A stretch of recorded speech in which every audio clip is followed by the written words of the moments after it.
Oh yeah, a couple more things I wanted to say about this.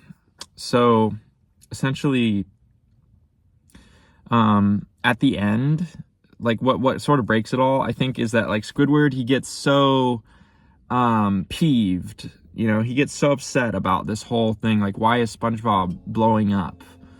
That like I don't know how he does it, but like somehow he maybe like I feel like SpongeBob and Doodlebob, they were doing a really good job at like remixing these things to like so that people couldn't tell that they were not actually complete originals. Like I don't know, like maybe his team, like his very exclusive team, like only they know. The people that scour the internet and all parts of the world and all like types, all medium for the type of tracks they want to like use to pirate, like to remix, like only they know, only his henchmen know that he's pirating this music. But like everyone else, the people who listen to it, and like, no one knows, they think it's all original.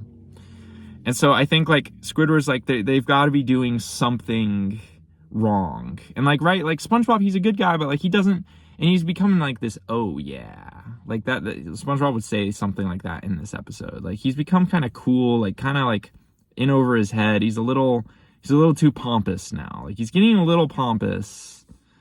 And like he would say something like, I don't know, like he'd be like the bobs be bobbin' or something like that. I don't know, like some kind of catchphrases like that. He'd be like, the bobs be bobbin' and we ain't stopping, or something. I don't know, like something like that. But anyways, the point is that the point is that basically Squidward, he realizes that like he's like, okay, I've heard this track. Like Squidward, he's actually a connoisseur of a lot of music. Like he listens to a lot of music. And so some of the tracks he detects that, right, they're so sort of underground tracks that most people wouldn't detect that they are pirated, that what they're doing is pirated. But Squidward, he's a connoisseur. Even though he's I was going to say failure, but I mean to say that even though his art career, his clarinet routine hasn't taken off yet, he's a connoisseur of music, so he listens to a lot of music, so he can hear. He was able to get sort of up against sort of like he keeps on having to find their club. Like their club keeps on getting more and more exclusive. So at some point, like it's like underground, it's like under the grass, like under Jellyfish Field, and like he's like searching for the clubs. Like they're always moving, and he's like, where are they? He's like running around trying to find them. And then like he gets to Jellyfish Field, and then like he hears the bass pumping from under the ground. He's like, what? He's like, they're underground. And then he like sees the trap door, and then like he sees like these like flashing like multicolored lights coming from like the hatch door like inside the ground. And then he like tries to open it, but he's like can't be opened. He's like, no. So anyway, so like, but then he puts his ear up against the ground, against the grass and at Jellyfish Field to like hear the music. And then he's like, I've heard this track before. And so like then he exposes them somehow at the end. Like he basically exposes to them that they are ripping off tracks. And then like as soon as that happens, the whole crowd, like everyone who was listening to him, the Bob duo, they change, like they completely change their mind. They're like boo, because they thought they were all originals. And then they boo, and then that's sort of the learning point for the episode for SpongeBob. And then SpongeBob realizes that like what he was doing was wrong. He didn't really realize that. And that's kind of what I was trying to say earlier. But anyways, so then he realizes that, okay, he's like, okay, yeah, maybe that wasn't so right to do. He kind of knew right at the beginning that it wasn't right when he caught Doodlebob pirating, but then he listened to the music, and then Doodlebob convinced him that it was just like borrowing and then remixing, so it was okay, but it wasn't really okay. So anyways, so there's that. And then the other thing I wanted to say about all this is that we reality, I've learned recently, or sort of just come to understand, come to reveal that the truth of reality, which is that a couple things. One, basically, reality is infinite, infinite dimensions. There's no end to the amount of variety and creativity that reality holds and can create. Excuse me. So, basically, this episode that I've come up with, this theoretical episode, it actually exists somewhere in reality, at some time or some place or some dimension, has actually created this episode, or it's actually a real episode. Like, these characters actually exist somewhere in the universe, somewhere in reality. They actually exist, and they've lived out this story, this episode. That, and or there's also been some creator somewhere in the universe, in some dimension, and there's infinite dimensions, has created this episode, and it's actually aired, and people have watched it. And not only has it been created somewhere, but it's been created infinitely many times, with infinitely many different variations to it. The other realization that I've had is that time and space are essentially two dimensions that are the same thing. And what I mean by that, I mean something very specific. I mean that if you're looking for a certain possibility for reality, for example, this episode, you can get to it by going to some point in time, but staying in the same place. You will eventually get to that episode. Or you can go to some place, somewhere out in the universe right now. That episode is being made. So basically, all the parallel dimensions, there are infinitely many parallel dimensions that exist all at once. And some of them exist in time, across the time dimension, and some of them exist across the spatial dimension. So this reality, it's happening infinite times right now in space. If you go far enough away from this point, somewhere out in the universe, this episode is airing right now. This theoretical episode that I came up with in my head, it's airing right now. And somewhere in time, not just somewhere, but everywhere in time, it's also airing.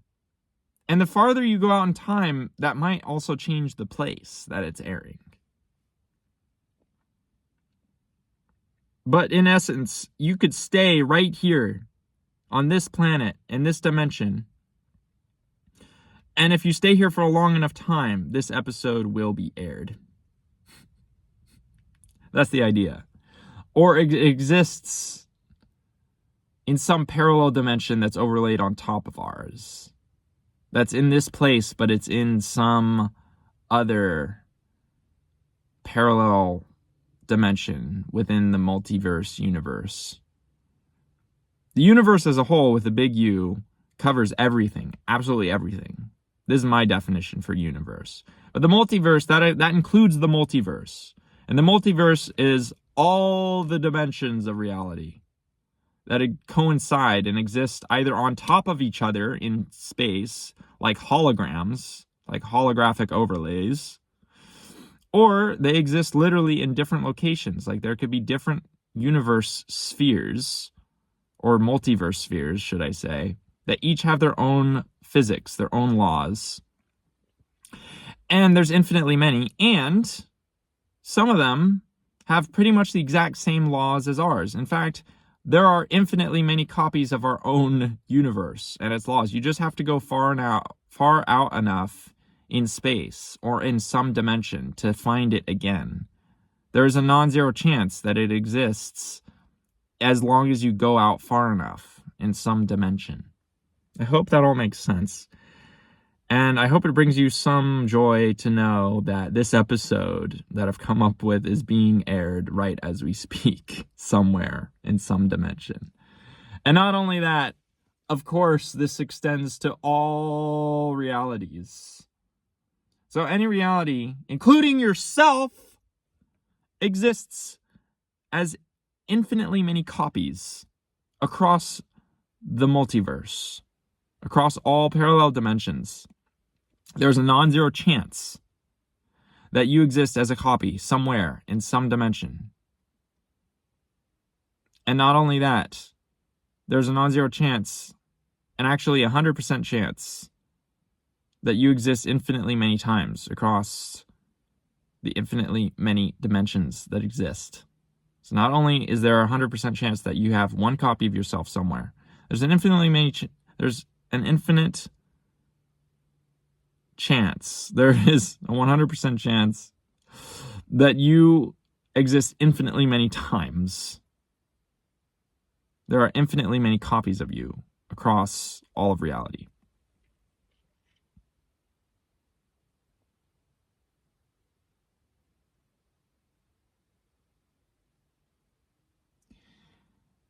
These copies may be exactly the same as you, or, as my guess is, they might have the slightest differences. Anywhere from the slightest differences to the most drastic differences. We are all the same being. It's just a matter of, can you tell where the transitions are? It's a matter of being lost in translation. It's lost in translation that we are the same thing as Mother Earth. It's lost in translation that we are the same thing as our sun, as the stars, as all things, as all non-things, as the void, as the universe itself, as a pie, as a pocket, as a roller skate, as a system of government. It is all the same thing. The problem is translation. The problem is, if you take a grain of sand from one pile of sand and place it into another location, one grain of sand at a time, once every 1,000 years, until all the grains of sand have moved from the one spot to the other spot, at what point have you created a hill of sand in the other spot? That's the question. And then the other question is, at what point did the hill of sand that once existed at one spot no longer exist? That's what I'm talking about when I say lost in translation. So everything's across the infinite continuous spectrum, and we just don't have enough data points or associations to be able to understand that we are simultaneously everything at once, that we are all things, all variations.